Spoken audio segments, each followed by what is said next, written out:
Syllabus में हमने देखा कि योग के बारे में डॉक्टर नम्रता शाह मैम योग की परिभाषा, इतिहास, विकास, अर्थ परिभाषाएं, भ्रामक अवधारणा आदि इन चीजों पर चर्चा करनी है। कुछ शब्द सिलेबस में एक्स्ट्रा ही होते हैं, उनका मतलब एक ही निकलता है, जैसे विकास कह दे या इतिहास कह दे, एक ही मीनिंग निकलता है, या फिर जैसे बुक टू बुक वेरी करेंगे तो अंदर की बातें हमें धीरे धीरे पता लगती जाएगी क्या हमें जानना है, उसके लिए हमारा आंसर क्या होना चाहिए उन बातों के लिए। ठीक है, टोटल हमारा इस स्टडी का पूरा मकसद डॉक्टर गीता मिश्रा मैम, पूरा का पूरा मकसद हमारी नई अंडरस्टैंडिंग विकसित करना बिल्कुल भी नहीं है। जितना आप लोगों ने जीवन जी लिया है वो सबसे बेस्ट अंडरस्टैंडिंग है ऑलरेडी। उसके अलावा नया मॉडिफाई करने की, नया जानने की कोई आवश्यकता नहीं है। बस ये हमारा एग्जाम है नेट और जेआरएफ का जिसको हम बोलते हैं, इसके दृष्टिकोण से हमें पढ़ना है। ठीक है, मात्र इतना। बाकी हमारे जीवन में ऑलरेडी बहुत कुछ अच्छा चल रहा है, केवल एग्जाम के दृष्टिकोण से हम पढ़ेंगे, मात्र और मात्र इसके दृष्टिकोण से। तो हर चीज हमारी इसी को लेकर के पिन पॉइंटेड रहेगी। ठीक है, सब्जेक्टिव स्टडी यहां पर नहीं होगी, टोटली ऑब्जेक्टिव स्टडी होगी, टू द पॉइंट, कि जो बुक में लिखा है बस वही हमें मानना है। हो सकता है उसके विरुद्ध हमारी सोच रही होगी या है वर्तमान में, परंतु वो सोच हमें अप्लाई नहीं करनी है। हमारी सोच एग्जाम के दृष्टिकोण से होगी कि एग्जामिनर क्या पूछता है और हमें उसके आंसर कैसे देने हैं। ठीक है, अर्चना डॉक्टर कॉस्मिक एनर्जी बात करते हैं हम। तो योग शब्द युज धातु से बना था, जुड़ना इसका अर्थ था। जुड़ना अर्थ तो किया ही किया, इसके अलावा इसको वियोग के अर्थ में भी ले लिया। वियोग के अर्थ में क्या लिया, कहते पुरुष और प्रकृति का वियोग होगा। डॉक्टर रेणु अंतिम है, पुरुष और प्रकृति का कहते वियोग होगा तो भी कहते योग है, अलग अलग होना भी योग है। और जुड़ना आत्मा और परमात्मा का जुड़ना, कहते कर्ता का कर्म से जुड़ना, युज योगे के रूप में, युज संयमने के रूप में, युज समाधो के रूप में, तीन पाणिनि के अनुसार ये जो व्युत्पत्तियां आई। व्यास जी कहते हैं योगा समाधि इस तरीके से डिस्कस करते हैं, युज्यते एतद इति योगे, अनेन इति योगे, तस्मिन् योगे। एतद में कहा गया उद्देश्य के रूप में, अनेन में प्रकार के रूप में, मतलब किन किन साधनों से आप कर सकते हैं, यम से, नियम से, आसन से, षडांग योग वगैरह वगैरह, किस अंग से। तस्मिन् इति योग है किस जगह पर, यानी स्थान के अर्थ में, स्थानार्थ। ये शब्द आपके यूज हुए, तीन शब्द यूज हुए। योग की परिभाषाएं अलग अलग ग्रंथों में अलग अलग है। योग चित्त वृत्ति निरोध है, ये मात्र महर्षि पतंजलि कहते हैं और कोई भी ऐसी बात नहीं करते हैं कहीं पर भी। पुरुष प्रकृति का वियोग, ये भी योग है, ये कहते हैं सांख्य दर्शन में। विष्णु पुराण में अलग बात कही गई है जो आपसे कभी पूछी नहीं जाती, ये बातें बहुत जगह पर आई है, जीवात्मा परमात्मा का मिलन, ये तो एक कॉमन सी बात है, हर जगह आती है। फिर आगे भगवत गीता में 2/48 पूरा श्लोक कंठस्थ होना चाहिए आपको। पूरा श्लोक कहां मिलेगा सर श्लोक, भगवत गीता सबके पास होगी, अगर नहीं है तो एप्लीकेशन एंड्रॉइड जो अपना मोबाइल है प्ले स्टोर पर, उस पर ऐप मिल जाती है, गीता लिखते तो ऐप आ जाती है जो बोल करके भी आपको सुनाती है। या फिर आप यूट्यूब पर सर्च कर सकते हैं, वहां पर आप जो भी श्लोक लिखेंगे उसके श्लोक आ जाते हैं। या गूगल तो है ही है, उस पर श्लोक संख्या डालें बीजी करके, जो भी है 1/2 या 2/48 जो भी लिखेंगे वो श्लोक आपके सामने आ जाएंगे, तो आपको इसकी समस्या नहीं रहेगी कि श्लोक कहां से मिलेंगे। योग है कर्मशु कौशलम 2/50 है, कल हम डिस्कस कर चुके हैं। तम विद्या दुख संयोग वियोगम योग संगीतम, ये भगवत गीता में ही है, 623 है। बाकी आगे बातें की थी। रांगेय राघव एक आचार्य हुए जिन्होंने शिव और शक्ति का मिलन होना ही योग बताया है। वैशेषिक दर्शन में भी योग की परिभाषा है, तद अन आरंभे आत्मस्थे मनसी शरीर से दुख अभाव संयोग, शरीर के दुखों कहते अभाव हो जाए और आत्मा में कहते मन जो है स्थिर हो जाए, माने मन जो है इंटरनल चला जाए बाहर की अपेक्षा। ठीक है, संयोगो योग इत्युक्तो जीवात्मा परमात्मा, ये याज्ञवल्क्य ऋषि कहते हैं याज्ञवल्क्य स्मृति में। कठोपनिषद में सबसे इंपॉर्टेंट परिभाषा है बहुत ही ज्यादा, जैसे भगवत गीता में वैसे कठोपनिषद। तो यहां पर देखो वैसे तो सारी चीजें इंपॉर्टेंट है जो स्क्रीन पर लिखी है, फिर भी आप लोग ज्यादा फोकस करना। योग चित्त वृत्ति निरोध है, सांख्य दर्शन का पुरुष प्रकृति का वियोग, और भगवत गीता का 248, 250, 623 ये श्लोक हुए। इसके अलावा वैशेषिक सूत्र में हो गया, और कठोपनिषद सबसे इंपॉर्टेंट। कठोपनिषद ये परिभाषा तो ये समझ लो एग्जामिनर हर तरीके से अलग अलग शब्दों में पूछता है, और आजकल एग्जामिनर के पूछने का जो तरीका है doctor Geeta Mishra ma'am, examiner के पूछने का तरीका इतना मात्र नहीं है कि कठोपनिषद में बताओ योग की परिभाषा क्या है, ऐसा बिल्कुल नहीं पूछता। अभी अभी वो क्या करता है, एग्जामिनर पूछने का तरीका क्या है, जैसे ये शब्द दे देगा आपको स्थिरम इंद्रिय धारणाम, ठीक है, ये शब्द दे दिया इतना सा, ठीक है, इतना सा शब्द दे देगा, और ये देकर के पूछेगा कि ये योग की परिभाषा है, किसी भी रूप में है, और ये योग की परिभाषा है किस ग्रंथ में, ऐसे पूछ लेगा। तो इसके लिए अब जरूरी क्या है कि आपको ये श्लोक पूरा का पूरा अच्छे से कंठस्थ हो। ठीक है, पूरा का पूरा होना चाहिए, आधा नहीं। पहले था कि आधा अधूरा याद कर लिया तो चल जाता था काम हमारा, यदा पंचावतिष्ठन्ते ज्ञानानि मनसा से ऐसा कर लिया तो बाकी का काम चल जाता था। परंतु आज के समय में हमारा काम बिल्कुल नहीं चलता ऐसे। एग्जामिनर पता नहीं कौन सा शब्द उठा देता है, किस जगह से पूछ लेता है, या कभी कभी कह देगा इतना सा, ताम योगम इति मन्यते, बताओ ये योग दर्शन का है, भगवत गीता का है, कठोपनिषद का है, या फला फला किसी अन्य टेक्स्ट का है। तो आपको देख करके बताना है कि ये कहाँ का है। और इवन की एग्जामिनर जो श्लोक संख्या है वो भी पूछ सकता है, जैसे 2 3 10 है, ये 2 3 11 है, 10 11 में कठोपनिषद में। अर्थ क्या है इसका, कहते तीन चीजें आपकी कंट्रोल में हो जाए, यदा पंचावतिष्ठन्ते ज्ञान इंद्रिय, मन मनसा सह, मन के साथ में, और बुद्धि चयन विचेष्टित, और बुद्धि विचेष्टा रहित हो जाए, यानी तीनों का नियंत्रण। ज्ञान इंद्रिय 5 है, ज्ञान इंद्रिय, मन और बुद्धि, इन तीनों की एक तरह से चेष्टा रहित, कोई प्रयास न करे, अपने आप अप्रयास स्थिति में चले जाए, तो कहते तब कहते वो परम गति हो, उस परम गति का नाम योग है, ताम योगमिति मन्यते, उस परम गति का। तो यहां पर बात करें नेक्स्ट, तो कहते 5 क्या है, ज्ञान इंद्रिय, और 5 ज्ञान इंद्रिय कौन से, एग्जामिनर कभी कभी छोटी बातें पूछ लेता है जो बेसिकली हम इग्नोर कर देते हैं। छोटी बात, 5 ज्ञान इंद्रिय कौन सी है, सबको पता होता है, ज्ञान लेने वाली जो शक्ति है शरीर में वो ज्ञान इंद्रिय है, कर्म करने वाली जो शक्ति है वो कर्म इंद्रिय है। ज्ञान लेने वाली इंद्रिय कौन सी है, 5 ज्ञान इंद्रियों की बात करें, पंच ज्ञान इंद्रिय, जो ज्ञान लेने वाली शक्ति है, कौन कौन लेती है, आंख लेती है ज्ञान, ठीक है, किसका, रूप का, यानी देखने का, सामान्य अर्थों में देखने का बोलते हैं। नाक होता है, नाक किसका लेता है, सूंघने का, सूंघने को क्या बोलते हैं, गंध बोल सकते हैं, अच्छी या बुरी जो भी गंध होगी, सारी की सारी, दुर्गंध हो या सुगंध हो, सारी नाक ग्रहण करेगा। इसके अलावा कान होते हैं, कान क्या ग्रहण करता है, शब्द, शब्द चाहे वो सुनने में अच्छा है चाहे बुरा है, सारे शब्दों को कान ही ग्रहण करेगा। इसके अलावा कौन है, जीवा, जिसको जीभ बोलते हैं, जीभ क्या करी, रस, चाहे वो रस अच्छा है चाहे मीठा है कड़वा है कैसा भी हो, सारे रसों को जीभ ही कलेक्ट करेगी, ठीक है। इसके बाद में त्वचा, जिसको स्किन बोलते हैं, वो सभी प्रकार के स्पर्श जितने भी टच होंगे, अच्छे हों, मुलायम हो, सॉफ्ट हो, कठोर हो, गर्म हो, ठंडा हो, सारे टच जो भी एहसास होंगे वो जिह्वा इंद्रिय से होंगे। ये 5 ज्ञान लेती हैं, इसलिए इनको 5 ज्ञान इंद्रिय कहते हैं। इनके सही नाम जो संस्कृत में एग्जामिनर शब्द देता है वो आंख न देकर क्या देता है, नेत्र, या फिर इसका रियल नेम नाम क्या है, चक्षु, चक्षु। नाक को क्या बोलते हैं, घ्राण, ये शब्द पता होना चाहिए आपको, घ्राण।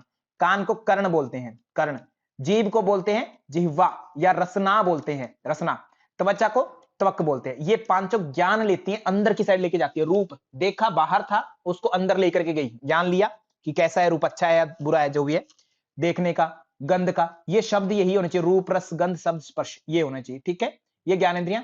और ऐसी 5 कर्म इंद्रियां होती है शरीर में, 5 कर्म इंद्रियां, कर्म इंद्रिय। कर्म इंद्रियां कौन कौन सी हुई सर, 5 कर्म इंद्रिय जिनसे आप काम करेंगे, यानी बाहर की साइड में, जैसे एक होता है पानी, एक होता है पाद, एक होता है पायु, एक होता है उपस्थ, और एक होता है वाक के रूप में। पानी का मतलब होता है जैसे पानी ग्रहण संस्कार होता है, पानी मींस हाथ, ठीक है, हाथों से कार्य होता है उठाने का, इधर उधर रखने का चीजों को। पाद मतलब पैर, पाद हस्तासन, ठीक है, ये शब्द सुना होगा। तो पाद मतलब पैर, चलने फिरने का, गति का कार्य पैरों का है। पायु मींस जहां से वायु निकलती है, यानी एनएस, गुदा बोलते हैं जिसको, गुदा, या मल इंद्रिय बोल देते हैं, मल इंद्रिय बोल देते हैं जहां से मल निकलता है। उपस्थ जो ऊपरी स्थित है, गुदा के ऊपरी स्थित है, जनन अंग बोल देते हैं। पुरुष और स्त्रियों में दोनों में अलग अलग संज्ञा से ये जाने जाते हैं, उपस्थ। वाक इंद्रिय जो वाणी है उसको बोलते हैं। इसके जगह पर वाक कभी कभी मुख के रूप में भी रहता है कुछ कुछ जगहों पर, तो ध्यान रखेंगे, क्योंकि वाक का मुख्य स्थान कहां है, मुख में है, मुंह से ही उच्चारित होती है वाणी, तो मुख लिख दिया जाता है कहीं कहीं जगहों पर, तो ध्यान रखेंगे, उसका मतलब वाक से ही है। ये 5 कर्म इंद्रियां, 5 ज्ञान इंद्रियां हैं, 5 ज्ञान इंद्रियां, 5 कर्म इंद्रियां। कौन कौन सी ध्यान रखें, एग्जामिनर बिल्कुल 100% नम्रता सामने ये बात पूछता है कि इनमें से कौन सी ज्ञान इंद्रिय है, कौन सी कर्म इंद्रिय है, ठीक है, बहुत इंपॉर्टेंट बात है ये।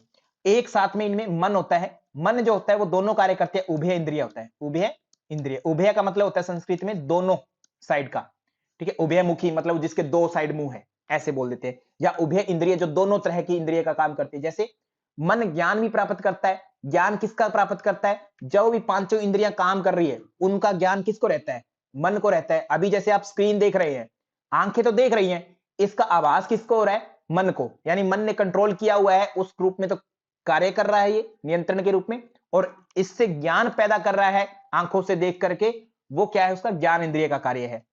कभी कभी हम देखते हैं, मार्केट में जाते हैं, सब कुछ देख रहे हैं, परंतु फिर भी सब चीजों का ज्ञान नहीं होता। आंखें तो सब कुछ देख रही थी, बट मन को जो है, मन उससे जुड़ा नहीं, नियंत्रण नहीं कर पाया, इसलिए उसका ज्ञान नहीं हुआ। मतलब मन जो है इसका कार्य के रूप में भी करता है, कर्म भी करता है नियंत्रण का, कभी कभी इच्छाएं व्यक्त करता है, कभी कभी अनेक विचार लाके प्रस्तुत कर देता है आपके सामने, कार्य है उसका। और ज्ञान जो है सुख दुख का, सुख होता है आपको, दुख होता है, वो सारा ज्ञान मन के द्वारा ही होता है। ठीक है, कभी कभी एक ही घटना होती है, कुछ लोग उसको आनंद उठाते हैं, कुछ लोग उससे दुख उठाते हैं।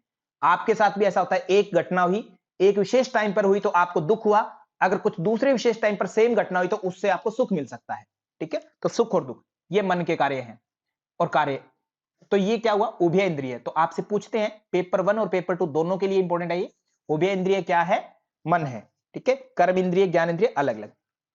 आगे बात करते हैं, तो ये कहां किसकी बात कही, कठोपनिषद में 5 ज्ञान इंद्रियों की मन के साथ में स्थिर होकर के बुद्धि भी चेष्टा रहित हो जाए, तब कहते वो योग है, यानी परम गति है। और ये क्या है, ताम योगमिति मन्यते स्थिरम इंद्रिय धारणा, और इंद्रियों की स्थिर धारणा, इंद्रिय स्थिर मतलब स्थिरता, पांचों ज्ञान इंद्रिय मन बुद्धि आदि का स्थिर हो जाना, वो है। ठीक, ओके। आगे बात करें तो महोपनिषद में मन है प्रशमनोपायो योग इति अभिधीयते, कहते मन का जो विचार है, कहते उसको प्रशमन कर ले आप, शमन कर ले, शमन मतलब बुझाना, अग्निशमन यंत्र होता है वैसे ही ये बुझाने का जो कार्य होता है, ठीक है, आग बुझाने के रूप में बुझाने का कार्य होता है, वो प्रशमन के रूप में जाना जाता है। कहते मन के जो विचार है, जो अग्नि जल रही है, कहते उसको बुझा दिया जाए, ऐसे जो भी उपाय हैं वो सारे उपाय को आप योग कह सकते हैं। ये महोपनिषद का कहना है। कहां पर कहना है, 542। महोपनिषद पूरा नहीं पढ़ना है, यहां पर हमारे सिलेबस में नहीं है, परंतु क्योंकि योग की परिभाषा है उस रूप में हमें इसको जानना है, बस इतना सा हमारा कार्य है। आगे बात करें तो योग की परिभाषाओं के रूप में योग शिखोपनिषद, योग बीज, ये दोनों में सेम श्लोक है। यो अपान प्राणी और एकम, किस किसकी एकता करवाई थी, अपान और प्राण की, स्वर रज और रेतस। कल हमने बात की थी रज और रेतस का मतलब, रज का मतलब अगर हिंदी के अर्थ में जाने तो रज का मतलब होता है लाल रंग का, एक्टिविटी क्रियाशीलता का प्रतीक। रेतस का मतलब वीर्य से लेते होते हैं। और यहां पर बात की है स्वरज, स्वयं का, अपने आप में, क्योंकि हर पुरुष के अंदर, हर स्त्री में कहते अर्धनारीश्वर, भगवान आदिनाथ को मानते हैं सब कुछ हठ योगी, और आदिनाथ को हम अर्धनारीश्वर के रूप में जानते हैं। और योग के सारे ग्रंथ जितने भी हठ योग के, वो सभी कहते पुरुष में भी कहते योनि भाग है, कहते है ना, इस प्रकार से एक्सप्लेन करेंगे। तो कहने का मतलब अपने रज कहां पर रहता है, अधो भाग में, अध।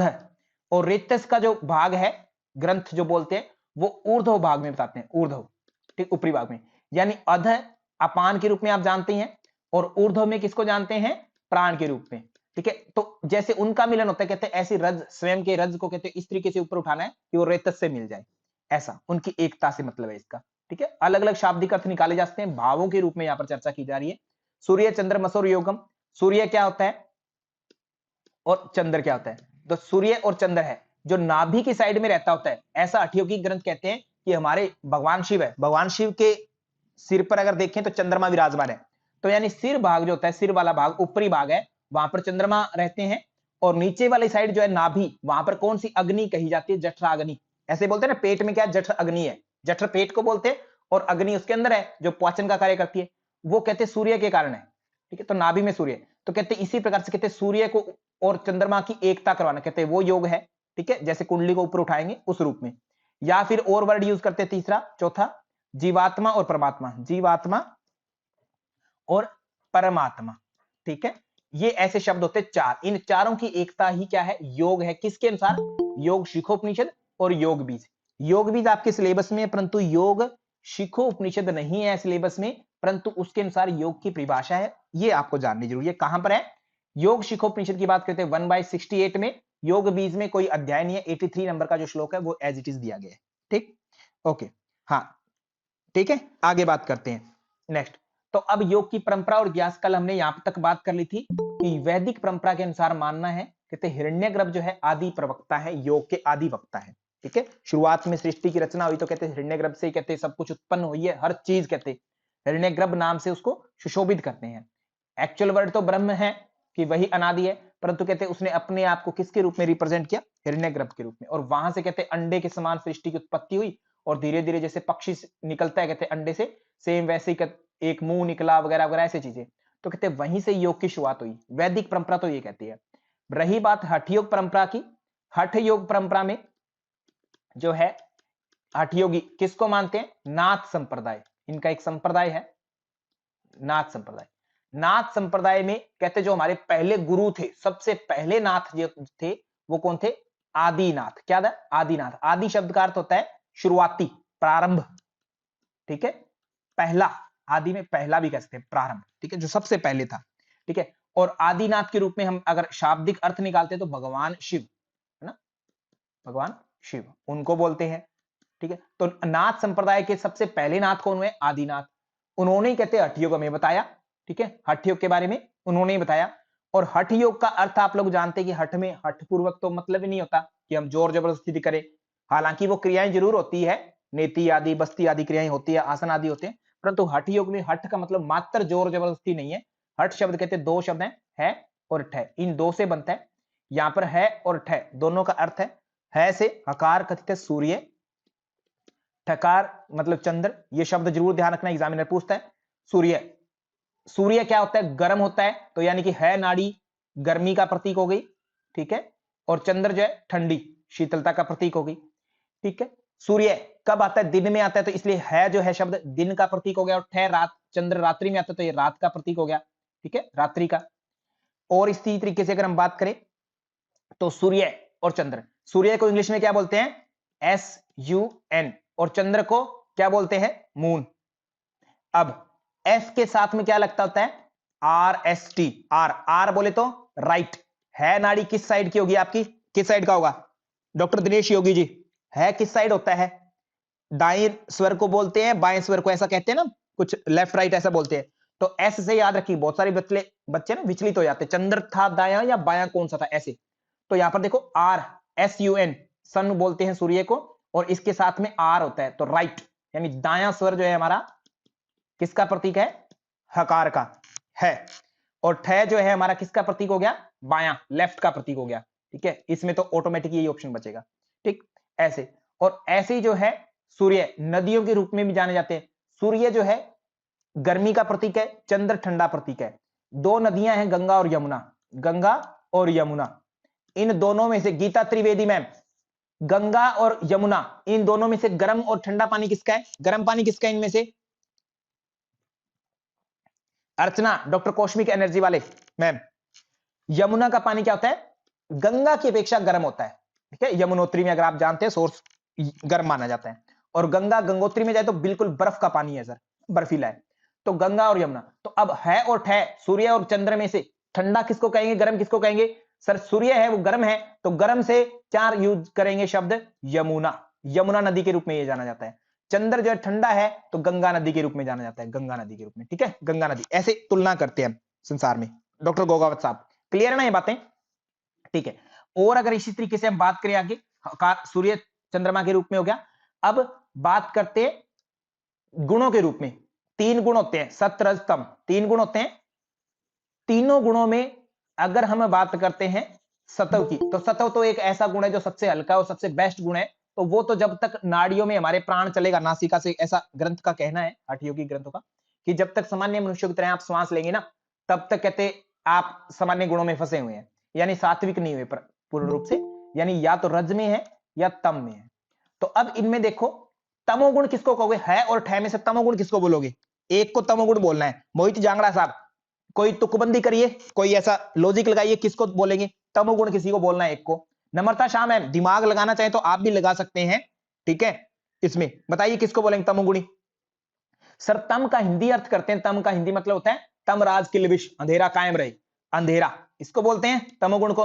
और रज का मतलब अभी मैंने बताया, या तो लाल रंग के रूप में लेते हैं इसको, या इसका मतलब क्या है? एक्टिविटी, क्रिया के रूप में होता है। अब काम कब करते हैं सभी जानवर आदि? दिन में काम करते हैं, और दिन प्रतीक है सूर्य का, सूर्य प्रतीक है का, यानी रजोगुण तो प्रतीक हो गया हमारा है नाड़ी से संबंधित। और ऐसी ठह जो है हमारा ठकार, ये किससे संबंधित हो गया? ये तमोगुण से संबंधित हो गया, तमोगुण। अब सतव बचा, तो सतव का मतलब तो तीसरी नाड़ी एक और होती है, कहते कौन सी? जिसको आगे बोलता हूं मैं, ठीक है। तो हाँ, यहां तक क्या हो गया अपना, सूर्य चंद्र आदि हो गया। अब इनके अलग नाम भी है, ऐसे बोलते हैं ना, ईड़ा पिंगला, ऐसा कुछ करके बोलते हैं दिनेश योगी। तो ईड़ा किसको बोलेंगे? ईड़ा और पिंगला दो शब्द इनको डिनोट करने, मैं बाकी की चीजें क्लियर कर देता हूं, ठीक है। ये सारी, यहां पर एक बात और नोट करना, मैं एक एक बात केवल वही बताने की कोशिश करूंगा जो मात्र आपके एग्जाम से संबंधित है, दुनिया भर का ज्ञान हम बिल्कुल भी नहीं देंगे, है ना, ठीक है। तो एक एक बात मैं एक्स्ट्रा बात कर भी रहा हूं तो वो भी समझ लेना, वो एग्जाम के रिगार्डिंग ही हो रही है, बिना एग्जाम से कोई बात नहीं हो रही। तो ये विद्यार्थी ऐसा कुछ पूछते हैं बाद में कि सर ये जो बात बताई आपने, क्या वो इंपॉर्टेंट थी क्या? A to Z important, extra बातें हम करेंगे नहीं यहां पर, ठीक है। तो सारी बातें कुछ भी हो रही है वो सारी की सारी इंपॉर्टेंट है, ये ध्यान रखना एक बात बिना बताए। तो ईड़ा और पिंगला बोलते हैं। तो सूर्य क्या है? गर्मी। गर्मी में घी रखा है क्या? गीता द्विवेदी में घी कभी सूर्य में रखा है? क्या होता है? पिंगल जाता है। तो पिंगलना बोले तो पिंगला, पिंगला नाड़ी कौन सी हुई? हकार। ठीक है, ये तुकबंदी इसलिए कर रहे हैं हम, रट सकते हैं आप। तुकबंदी करने का मतलब इतना सा है कि आप कभी भूले ना, एग्जाम में जब आप एंग्जाइटी में होंगे तो दिमाग से सारी चीजें निकल जाएंगी, रटी हुई चीजें। ठीक है, तो तुकबंदी कर लोगे ना छोटी छोटी चीजों की, तो कभी भूलेंगे नहीं। और ठह फिर बचा तो क्या बचेगा? इसका नाम ईड़ा, ईड़ा नाड़ी बच गई। अब तीसरी नाड़ी एक और आती है, कहते हैं सरस्वती। ठीक है, ईड़ा पिंगला सरस्वती। सरस्वती नदी हो गई वो, गंगा यमुना सरस्वती, और सरस्वती के रूप में उसको सुषुम्ना बोलते हैं हम, सुषुम्ना।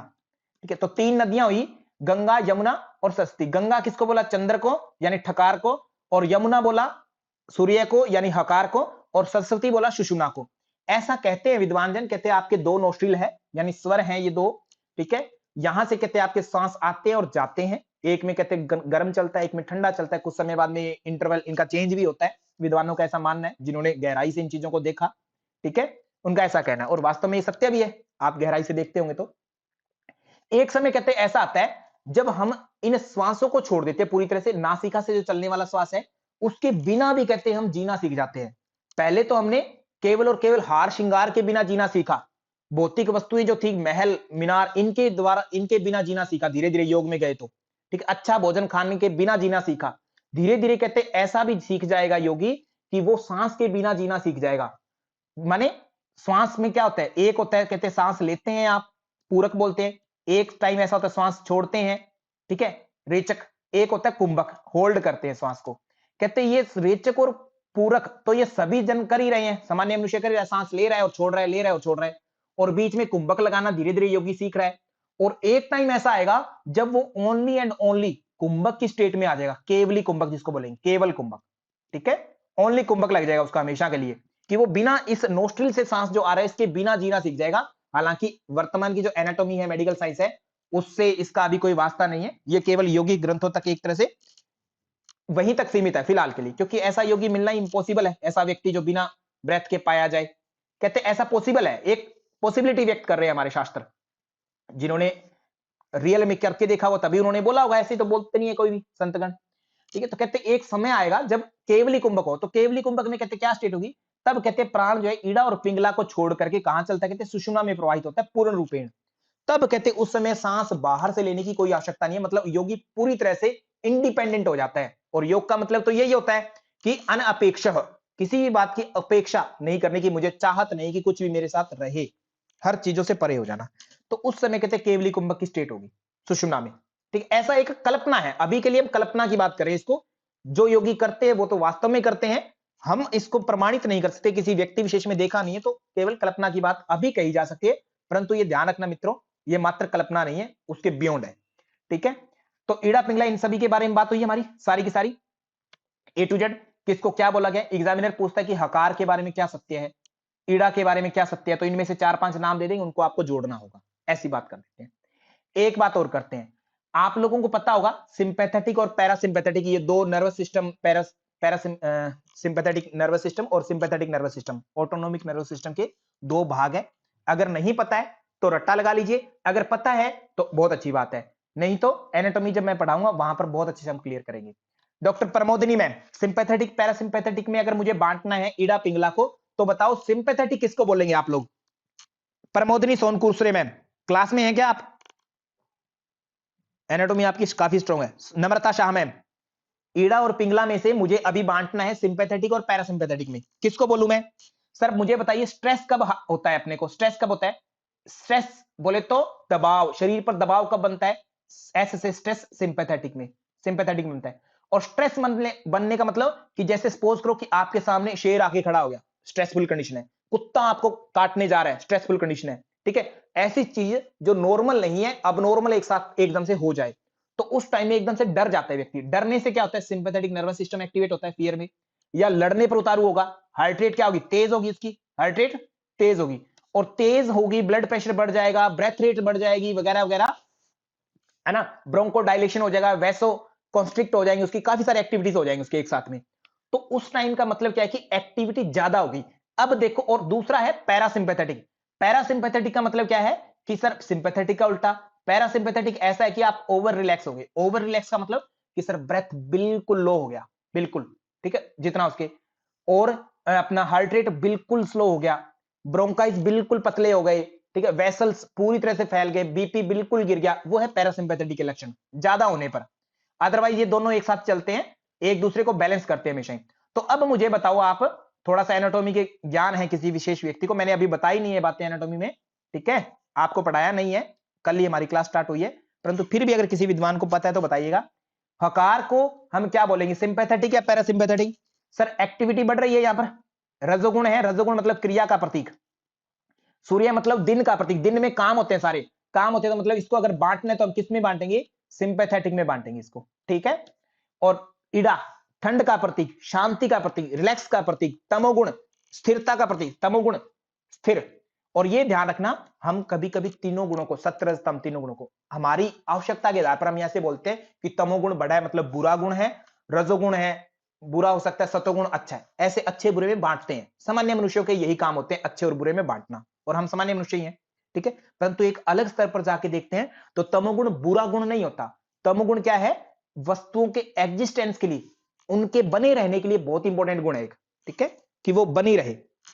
तो अब तमोगुण स्थिरता का प्रतीक, शांति का, रिलैक्स का, इनएक्टिविटी का प्रतीक है रात्रि काल में चंद्रमा के, तो उस रूप में देखें तो इसको पैरासिम्पैथेटिक में हम कह सकते हैं, ऐसा ही पुस्तकों में लिखा है, ठीक है।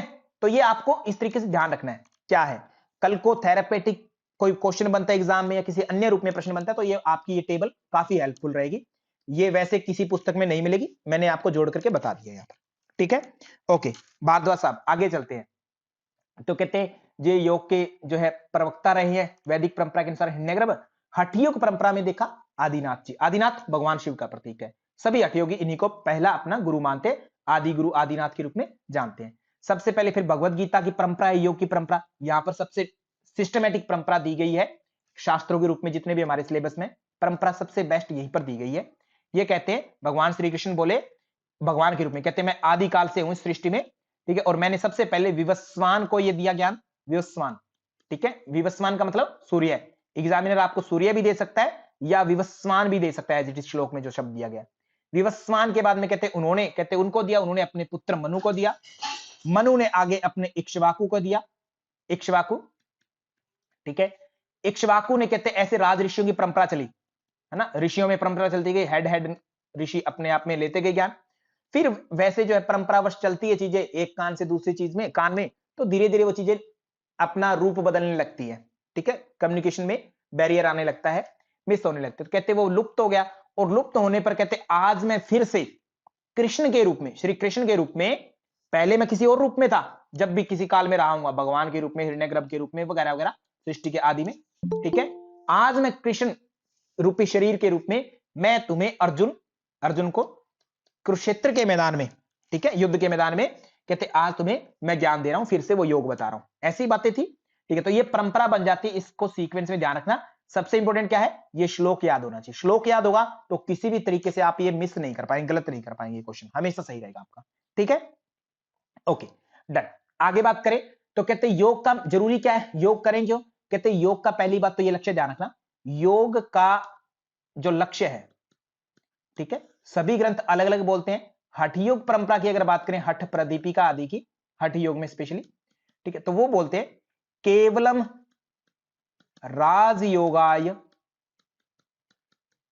हठ विद्या उपदिश्यते, हठ विद्या, हठ विद्या की बात करते हैं एक्चुअली में वो, हठ योग विद्या उपदिश्यते, कि केवल और केवल राजयोग पाना ही कहते हमारा उद्देश्य है, हठ योग में ऐसा बोला जाता है। महर्षि पतंजलि के पास चले तो वो कहते हैं योग कहते क्यों करना है, कहते आपको अपने रूप में स्थित होना है, अपना रूप कहते कुछ और है, तदा द्रष्टु स्वरूपे अवस्थानम, योग करते कहते ऐसे हो जाएंगे अपने स्वरूप, अपने स्वरूप का मतलब कहते वो कैवल्य उसको बोलेंगे हम, अगर शब्द देना है एक तो कैवल्य बोलेंगे, ठीक है, उसको हम कैवल्य शब्द देंगे योग का अर्थ, ठीक है। अब कहीं भी किसी भी जगह पर योग का उद्देश्य, ये ध्यान रखना, योग का उद्देश्य किसी भी शास्त्र में ईश्वर की प्राप्ति नहीं दे रखा है कि ईश्वर को पाना इसलिए योग करना है, कहीं नहीं कह रखा। हाँ, भक्ति योगी जरूर करते कि अपने परमेश्वर जो है, अपने पिता है, अपने मालिक है, उसके पास जाना, परंतु सामान्य रूप से अगर आप पढ़ते हैं योग के शास्त्र, हठ योग या जो भी आपके सिलेबस में है भगवत गीता थी, तो ईश्वर को पाना नहीं है, रोग ठीक करना मात्र नहीं है, ये तो आज परंपरा आ गई कि आपके रोग ठीक होंगे। रोग क्या है, तमोगुण ज्यादा बढ़ जाए तो रोग होने शुरू हो जाएंगे। तो योग तो कहते हैं सतोगुण बढ़ाता है, तो अपने आप रोग जो है ठीक होने लगते हैं किसी रूप में। ठीक है, बाय प्रोडक्ट है। योग करोगे तो अपने आप रोग तो बीच के चीजें वो अपने आप मिटती जाएंगी। ठीक है, रोग मात्र रोग दूर करना नहीं है, सिद्धियां पाना नहीं है योग का उद्देश्य। ठीक है, सिद्धियां मात्र पाना नहीं है। योग का उद्देश्य मात्र आसन नहीं है कि आसन सिद्ध कर लें आप। योग का उद्देश्य मात्र श्वासों पर कंट्रोल करना नहीं है। योग का उद्देश्य मात्र या तो कैवल्य शब्द है या राजयोग है, ये दो शब्द जानना। ठीक है, या फिर सांख्य दर्शन बोलते हैं, सांख्य दर्शन बोलता है, कहते योग का उद्देश्य क्या है, त्रिविध ताप, त्रिविध ताप को दूर करना। ठीक है, ठीक है, या इसका मतलब त्रिविध ताप क्या है, त्रिविध ताप होते हैं जो तपाते हैं, तंग करते हैं जो हमें, और तंग करते हैं मतलब वो दुखी देते हैं। ठीक है, तो उनको हम नाम दे देते हैं क्या, त्रिविध दुख। तीन प्रकार के दुख नाम देते हैं। तीनों दुख जो है डॉक्टर गोगावट साहब, सब तीन दुख कौन कौन से अपने, एक जो है नंबर एक आदि दैहिक बोल देते हैं। ठीक है, ओके, या आप लोग आध्यात्मिक शब्द यूज करते हो इसके लिए, जो भी वर्ड यूज करते हो। ठीक है, आध्यात्मिक ऐसा यूज करते हो। दूसरा आदि दैविक बोल देते हैं, आदि दैविक देवता से संबंधित। तीसरा आदि भौतिक। ठीक है, आगे पीछे सीक्वेंस का कोई फर्क नहीं पड़ेगा यहां पर। ठीक है, ओके, तो यहां पर ये चीज देखो कि जो दैहिक शब्द आता है या आध्यात्मिक आता है, तो वहां पर दो प्रकार करते हो। दैहिक इस शरीर में कहते क्या है, दैहिक में शरीर तो है ही है, साथ में मन भी है। मन के अंदर दुख होता है, शरीर पूरी तरह से ठीक है, दोनों पैर ठीक है, हाथ ठीक है, कोई फोड़ा फुंसी नहीं है, कोई बुखार नहीं चढ़ा हुआ, फिर भी मन में एक दुख सा रहता है कि मेरा मन नहीं लग रहा, मन का रोग है। ठीक है, मन में क्षोभ सा रहता है कि काश ऐसा होता तो ऐसा हो जाता, इच्छा रहती है वो पूरी नहीं हो पाती, दोष है सर मन का। शरीर के दोष होते हैं, शरीर के दोष कहे जाते हैं तीन, वात पित्त और कफ। कहते हैं त्रिदोष है, ये अगर ठीक रहे तो अच्छी बात है, धातु के रूप में कार्य करेंगे। अगर ये ऊपर नीचे हो गए, इम्बैलेंस हो गए, तो आपके रोग है सर ये। ठीक है, वात ज्यादा बढ़ गया तो भी बीमार हो जाएंगे, पित्त ज्यादा हो गया तो भी बीमार, कफ ज्यादा हो गया तो भी बीमार, या इनमें से कोई एक बहुत ज्यादा नीचे चला गया तो भी बीमार। ठीक है, तो शारीरिक रोग पैदा करते दुख होता है। मन के लिए कहते हैं रजोगुण और तमोगुण, ये दो दोष माने गए हैं। यहां पर पॉइंट नोट करना, तीन गुण होते हैं, त्रिगुण, तीन बोलते हैं त्रिगुण। कौन कौन से, सत रज और तम, तीन शब्द देते हैं। तीनों में से सतगुण तो अच्छी बात मानी गई है, वो कहते हैं वो तो रोग नहीं है, वो दोष नहीं है मन का। दोष कौन से, रजोगुण जब बढ़ जाए, लालच बढ़ जाए मन में। ठीक है, तमोगुण अज्ञानता बढ़ जाए, यानी कि बैठे बिठाए भारीपन आ जाए वगैरह वगैरह, इसके लक्षण है, वो हम चर्चा आगे करने वाले हैं पूरी एक्सप्लेन करके। अभी मेरा उद्देश्य है केवल त्रिविध ताप को बताना। तो कहते रज और तम ये दोष जो है मन के हैं, वात पित्त कफ ये शरीर के हैं। ये जब भी इम्बैलेंस होते हैं, कहते हैं हमारा शरीर दुखी होता है, दुख मिलता है हमें। ठीक है, फिर है कहते आदि भौतिक, कहते ये तो शरीर के दुख है अपने आप के अंदर के। भौतिक मतलब शरीर सब कुछ ठीक है, मन भी ठीक था, शरीर भी ठीक था, परंतु पिताजी ने डांट दिया बिना वजह। ठीक है, भौतिक मतलब भूत, भूत भूत क्या होते हैं, पंचभूत। पंचभूत क्या है, पृथ्वी जल अग्नि वायु और आकाश, इन पंच महाभूतों से सारा संसार बनता है। इन पंच महाभूतों से जो संसार बना हुआ है, भूतों से संसार बना, भूत शब्द से भौतिक शब्द निकला, माने पंचभूत। भौतिक वस्तुओं से जो भी आपको नुकसान हो, भौतिक वस्तु सांप ने काट लिया, किसी ने डंडा मार दिया, किसी दूसरे व्यक्ति विशेष ने कुछ कह दिया, किसी ने ईंट मार दी, चलते चलते कोई दुर्घटना हो गई शरीर के साथ में, अन्य शरीरों से जो भी दुख मिलेगा वो सारा भौतिक वस्तुओं का दुख है। ठीक है, भौतिक दुख, आदि भौतिक, क्लियर है। पंचभूतों से जो होने वाला दुख है, उनसे द्वारा निर्मित कोई भी वस्तु है जहां से दुख होगा, पंचभूतों से। फिर आता है दैविक, दैविक बोलते हैं देवता से संबंधित। देवता मतलब कि जो हमारे कंट्रोल में नहीं है, भौतिक वस्तुओं से बचा जा सकता है, डंडे से मैं बच सकता हूं, सांप से मैं बच सकता हूं किसी न किसी तरीके से, अगर मैं एक शांत जगह पर चला जाऊं तो। ठीक है, दैविक वस्तुओं से कोई नहीं बच सकता। कहते ये क्या है, अनकंट्रोल, जो सामान्य ह्यूमन बीइंग कंट्रोल नहीं कर सकता। कौन, जैसे बाढ़, कितना भी जोर लगा लीजिए, कितना भी कर लीजिए, नहीं रोक पाएंगे, अगर आनी होगी तो वो जबरदस्त तरीके से आएगी। ठीक है, अकाल, खाना पूरा ही खत्म हो जाए सर, क्या खाएंगे पूरी तरह से, है ना। ठीक है, या और इसके अलावा कोई भारी बीमारी महामारी आदि आ जाए, देवता। ठीक है, तो कहते हैं ये तीन दुख है संसार में, और ये हर एक मनुष्य को बराबर मात्रा में होते हैं, कोई इनसे बच नहीं सकता। कुछ लोग आसन प्राणायाम करके कहते हैं आदि दैहिक शरीर वाले दुखों से बच जाएंगे, वात पित्त कफ ठीक कर लेंगे। रजतम को थोड़ा नियंत्रण कर लेंगे ज्ञान आदि लेकर के, धन कमाने में क्या रखा है, तमोगुण अज्ञानता में क्या रखा है, थोड़ा दूर कर लेंगे। परंतु कहते कुछ लोग भौतिक वस्तुओं पर भी नियंत्रण कर लेंगे, समाज में अच्छा स्टेटस सिंबल क्रिएट करके भौतिक वस्तुओं पर भी नियंत्रण पा लेंगे। परंतु दैविक जो आपदाएं है ना, उन पर किसी भी तरीके से आप नियंत्रण पा ही नहीं सकते।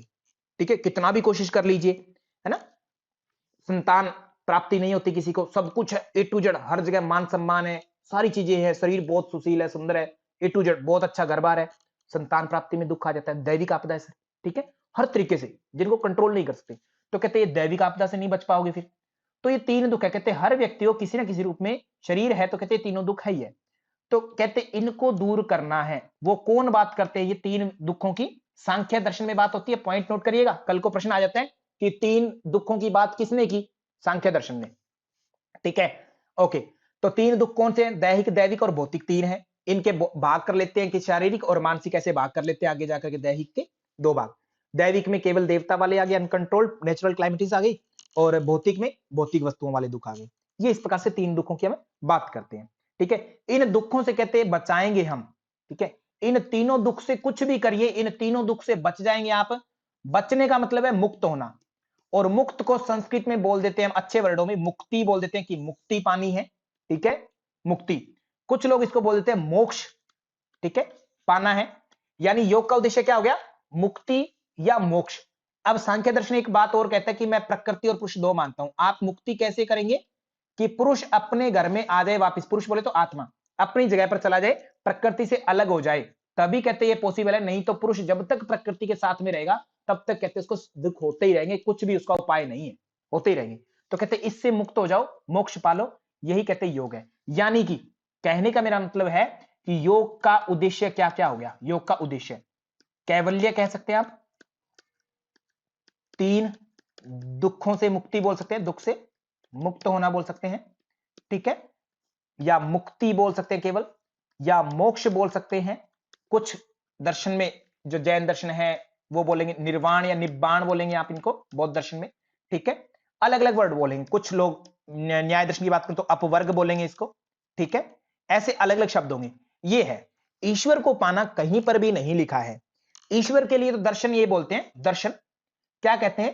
कहते वो तुम ही हो, कहते किसी टाइम में जाकर के तुम खुद ही बन जाओगे। जिस दिन क्लेश कर्म विपाक और आशय से परे हो गए, स पुरुष विशेष ईश्वर, कहते वही वाला पुरुष विशेष ईश्वर हो जाएगा, कहते जो इन सबसे परे हो गया। तो कहते वो तो तुम ही हो जाओगे, एक स्टेट में आकर के उसके समतुल्य हो जाओगे। ठीक है, ऐसा ग्रंथों का कहना है। ठीक है, तो योग का उद्देश्य हमेशा ध्यान रखना, ये शब्द ही है कैवल्य, तीन दुखों से मुक्ति, अपवर्ग, मुक्ति, मोक्ष, निर्वाण, ईश्वर प्राप्ति करना, ऐसा कहीं पर भी नहीं है। ठीक, हालांकि कुछ छोटे छोटे पुस्तकें मेरे जैसे जो लोग लिख देते हैं उनमें गलती से लिख देते हैं कि ईश्वर प्राप्ति करना योग का उद्देश्य है, परंतु ये नहीं है, एग्जाम में ये आपको नहीं रखना है। ठीक है, तो योग से कहते तीनों दुख नष्ट होते हैं, तीन ताप। वर्तमान में आजकल मानते हैं कि शारीरिक स्वास्थ्य मिलता है, मानसिक स्वास्थ्य मिलता है, आध्यात्मिक स्वास्थ्य मतलब आपके गोल जो है आनंद में कोष तक शुद्धि होती है। श्री मद भगवत गीता है, वहां पर भी योगी को सर्वश्रेष्ठ बताते हैं कि योगी ही बनना है। योग का इतना महत्व है कि योगी बनना, कुछ और मत बनना। कहते तपस्वीभ्यो अधिको योगी, तप करने वाले हैं जो, उनसे भी श्रेष्ठ हैं कौन? योगी जन। ज्ञानीभ्यो अपि मतोधिक, ज्ञानियों से भी श्रेष्ठ ज्ञानी जन है जो। ठीक है, उनसे भी श्रेष्ठ योगी है। और कर्मीभ्यश्च अधिको योगी, और कर्म करने वालों से भी योगी श्रेष्ठ है, सबसे योगी श्रेष्ठ है। अब यहां पर भाव के अर्थ में जो है कहा गया तप करने वाले, मतलब कि जो सुख दुख सहन कर रहे हैं आज, है ना, कि मैं देखो कितना गरीबी में हूं फिर भी मैं जी रहा हूं, ऐसा करने से कैसे काम नहीं चलेगा। कहते सुख दुख जो सहन कर रहे हैं उनसे भी ज्यादा श्रेष्ठ योगी है। ज्ञान जो अर्जित करते हैं कि मैंने 195 योग सूत्र कंठस्थ कर लिए सर, आपने कल कहा और आज ही कर लिया कंठस्थ, ऐसे लोगों से भी कहते हैं योगी ही श्रेष्ठ है। शास्त्र ज्ञानी, ज्ञानी का मतलब शास्त्रों को कंठस्थ करने वाले मात्र, उनसे। कर्म करने का मतलब है कि जो मात्र कर्म करते, कहते देखो मैं तो कमाता हूं, है ना, मैं तो इतना धन अर्जित कर लिया, मैंने ये काम कर दिया वो कर दिया, यानी कि सकाम कर्म के रूप में। ठीक है, कामना सहित जो कर्म करते हैं, खूब काम कर लगे हुए हैं, दिन रात कर रहे हैं, सारा काम मैं, संसार का कारोबार मैंने ही संभाल रखा है, ठीक है, मैं ही समाज सेवा कर रहा हूं, ऐसी जो भावना है, तो कहते ऐसे लोगों से भी कहते श्रेष्ठ योगी है। तो योगी किस किस से श्रेष्ठ हुआ? तप करने वालों से भी, ज्ञानियों से भी, कर्म करने वालों से भी। और कर्म करने वाले का मतलब क्या है? सकाम कर्म। ठीक है, एक होता है निष्काम, कहते भावना नहीं जोड़ेंगे, काम तो फिर भी करना है, कहते आप अहम भाव नहीं जुड़ेगा। ज्ञानियों से भी, जो शास्त्रों को कंठस्थ करके बैठे शास्त्र ज्ञानी, उनकी बात हो रही है यहां पर, ब्रह्म ज्ञानियों की बात नहीं हो रही यहां पर। तप का मतलब, तप का मतलब कि जो सुख दुख भूख प्यास आदि को सहन कर रहे हैं आज, उनसे भी श्रेष्ठ योगी है। तो योगी तीन चीजों से श्रेष्ठ है, तपस्वी, ज्ञानी और कर्म करने वाले, सकाम का। ठीक है, इसलिए तस्माद योगी भवा अर्जुन है, इसलिए तुम क्या बनो हे अर्जुन, योगी बनो। कहां पर कही गई बात? छठे अध्याय में 46 नंबर श्लोक में। अगर अध्याय का नाम पता है तो जल्दी से संगीता साहू मैम ये बात लिख देंगे। ओके, प्रवेश भट्ट जी आगे बात करते हैं नेक्स्ट पार्ट में। ठीक है, आत्म संयम ये बात हुई। आगे बात करें नेक्स्ट, तो योग से संबंधित भ्रांतियां क्या है? भ्रांतियां, मिसकॉन्सेप्ट अलग अलग होते हैं, सभी के अलग अलग कुछ बातें मानना है। जैसे अभी हमने बातें कर ली सारी की सारी। कुछ लोग ऐसा मानते हैं कि योग से क्या होता है? इलाज होता है रोगों का। मात्र ऐसा कोई मानेगा ना मात्र इलाज होता है रोगों का? नहीं सर। कुछ लोग मानते हैं कि योग में, योग करने से अग्नि पर चला जाता है, चल सकते हैं, चलना, या पानी पर चलना। ठीक है, यानी चमत्कार है योग मात्र, ये भी गलत है सर। कुछ लोग मानते हैं कि योग मात्र गुफाओं में करने के योग्य है, गुफाओं में, तो ये भी गलत है। कुछ लोग मानते हैं कि योग मात्र सन्यासियों के लिए, साधु सन्यासियों के लिए है, गृहस्थों के लिए नहीं है, सन्यासी के लिए है, गलत है। कि गृहस्थ के लिए नहीं है, गृहस्थ के लिए नहीं है, ऐसा भी गलत है। इनका अर्थ निकालना, मैं छोटे छोटे शब्द लिख रहा हूं यहां पर। कुछ लोग मानते हैं कि सामान्य मनुष्य जो है उनके लिए नहीं है, ये तो केवल और केवल जो सन्यास लेगा उन्हीं के लिए है, ऐसा ये मानते हैं, वो गलत है। ठीक है, ये क्या है? भ्रांतियां। ऐसा एग्जाम में आते होते हैं प्रश्न, तो आप ध्यान रखेंगे। बस ये ध्यान रखना, मात्र शब्द आ जाए ना तो वो सारी चीजें गलत है। योग का उद्देश्य मात्र इतना नहीं है। योग से सारे रोगों का इलाज हो सकता है, ऐसा कहना भ्रांति है। क्योंकि अभी यहां ध्यान रखना, किसी की भावनाओं को ठेस पहुंच सकता है। कोई आप में से विद्वान होगा, सर 20 साल से मैं योग कर रहा हूं, मैंने तो मेरे खुद के रोग ठीक कर लिए और दुनिया के भी ठीक कर दिए, बात ठीक है।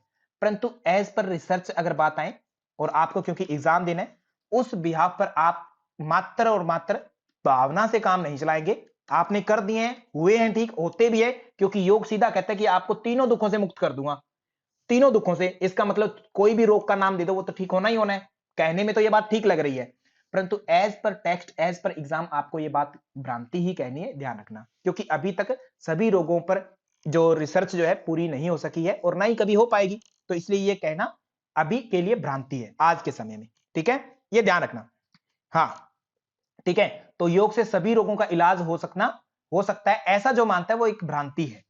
ऐसा जो मानता है वो भ्रांति है, ऐसा नहीं मानना है। कहते पानी पर चला जाता है योग से, ठीक है, आग पर चला जाता है, ये चमत्कार आदि कर सकते हैं, चमत्कारों से संबंधित है योग, ये भी गलत है। कहते हैं ये भी एक भ्रांति है, मिसकॉन्सेप्शन है। योग केवल और केवल कहते हैं मोक्ष प्राप्त करने के लिए, केवल मात्र लग गया, तो कहते हैं ये भी गलत है। योग से कहते हैं इलाज भी तो होता है रोगों का आज के टाइम में। आज के टाइम में योग सामान्य मनुष्यों के लिए नहीं है, कहते जो गृहस्थ आदि में है, जो ब्रह्मचर्य आदि का पालन नहीं करे, कहते वो लोग योग बिल्कुल नहीं कर सकते। कहता नहीं, ये भी भ्रांति है आज के समय में। योग को कुछ लोग मानते हैं, कहते बुक पढ़ेंगे अठपर दीपिका, गैरन संहिता आदि, एपीएमबी, आसन प्राणायाम मुद्रा बंध पढ़ा और योग कर लेंगे, सीख जाएंगे। तो कहते शास्त्रों को पढ़ करके जो लोग सोचते हैं योग सिद्ध हो जाएगा, ये भी एक मिसकॉन्सेप्शन है। गुरु के बिना कहते ज्ञान नहीं होगा। ठीक है, योग गृहस्थों को करने के योग्य नहीं है, कहते गृहस्थ नहीं करेंगे, कहते ये भी एक भ्रांति है। तो ये इतनी सारी भ्रांतियां बताई गई है। ठीक है, ये भ्रांतियां हैं, इसके अलावा कुछ भी आपको कहा जाएगा वो सारी चीजें सही हो सकती है, अभी के लिए भ्रांतियां हैं ये शब्द। क्लियर? आगे बात करें नेक्स्ट, योग का लक्ष्य और उद्देश्य, कहते पुरुषार्थ चतुष्टय की बात होती है। कहते 4 पुरुषार्थ हैं, उनको पाना, ये शब्द यूज होता है। धर्म अर्थ काम मोक्ष, सभी दर्शन यही कहते हैं कि धर्म अर्थ काम और मोक्ष, इन चारों पुरुषार्थों की पूर्ति करना कहते हैं योग का लक्ष्य और उद्देश्य माना जा सकता है। 4 पुरुषार्थ, चतुष्टय शब्द याद रखना, धर्म अर्थ काम मोक्ष, सीक्वेंस भी यही है। ठीक है, इसके अलावा चित्त की एकाग्रता के लिए, जैसे योग सूत्र में कहा जाएगा, चित्त की प्रसन्नता के लिए भावना चतुष्टय, जन्म मरण से मुक्ति के लिए यानी कि मुक्त यानी मोक्ष यानी छुटकारा। ठीक है, इनके लिए भी कहते हैं योग के बारे में कहा जाता है, ऐसे शब्द बुक में देखने को मिलते हैं हमें। ठीक है, ये शब्द है। ये तो हुई हमारी छोटी सी बातें। अब आगे हमारी चीजें चलेंगी वेद उपनिषदों के ऊपर, वेदों पर। तो वेदों में योग की बात होती है, बताने से पहले हम थोड़ा सा चर्चा कर लेते हैं। वेद शब्द जो है किससे बनता है? विद ज्ञाने धातु से, विद ज्ञाने मतलब जिसका अर्थ है ज्ञान। वेद का अर्थ हम समझते हैं 4 पुस्तकें या 4 वेद, हम ऐसा मानते हैं हमारे समाज में, हमारी संस्कृति में।